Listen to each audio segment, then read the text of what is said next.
This Hitman trilogy has been an amazing series. Stealth-based games are a small niche, and it just warms my heart seeing the team stay with it and keep Agent 47 in the field. Especially after Warner Brothers and Square Enix, they've bounced around from different publishers, and now they are doing things on their own. So I'm so happy to see IO Interactive doing this. It just is awesome. Now, it's no shock that I really enjoy Hitman. Each of the games have been on my top 10 games of that year. Though I suck at the game and I tend to make a bigger mess of things in a bowl in a glass house, I've been playing Hitman 3 on the Xbox Series X for about 3 to 4 hours and have about 2.5 missions left. My experience has been great, even though it does feel like deja vu at times. The story picks up right after Hitman 2. Gray, Diana, and 47 are working to shut down Providence, and sadly the Constant has escaped, causing the crew issues at every corner. Each mission has a similar but different set of rules to complete it, and it's up to you to decide how you want to complete it. Hitman 3 basically plays very identical to the other Hitman games in this trilogy. You go through a mission with different disguises, different weapons, and eliminate your target, or sometimes they mix it up by having to find specific items or kill your target in a specific way. On the surface, it sounds a little bare, however, there are so many different ways to tackle your objective, it's astounding. Going in completely stealth, changing outfits, only killing your targets, versus guns blazing, killing everybody with no remorse. The choice is kind of up to you. Each map feels unique, has different items located, different layouts, and multiple floors. This keeps gameplay fresh, exciting, and a little bit nerve-wracking, especially your first time going through. Learning what outfits get you where and who will notice you and who won't is a great game of Guess Who. Depending on how you play, the methods you use, and your timing in that mission depends on your final score. The higher the score, this will unlock more items, different starting places, different outfits, and again, different things that will change your gameplay next run. Now, if you finish with the main mission itself, the amount of extra content is fantastic. The escalation missions, where there are set perimeters to complete the mission, each of these getting harder as you keep going up the line, to elusive targets that give you a specific target to go after, and this is usually under a certain blanket of time. Contract mode, which allows players to put out hits on specific NPCs with specific requirements. Tons of replay value and tons of unique fun.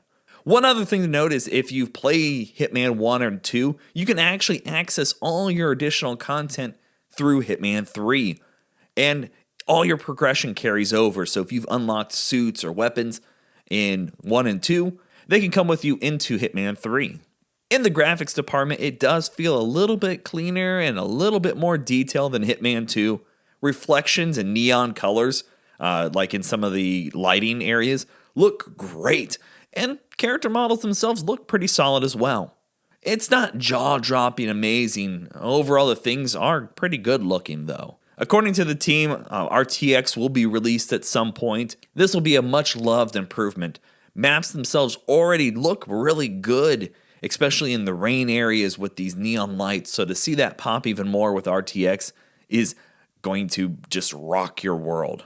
I did run into one graphical issue where I came into an area and a whole row of clothes washers, the textures didn't load and you just seen the barrel inside of a clothes washer. So it was kind of funny looking.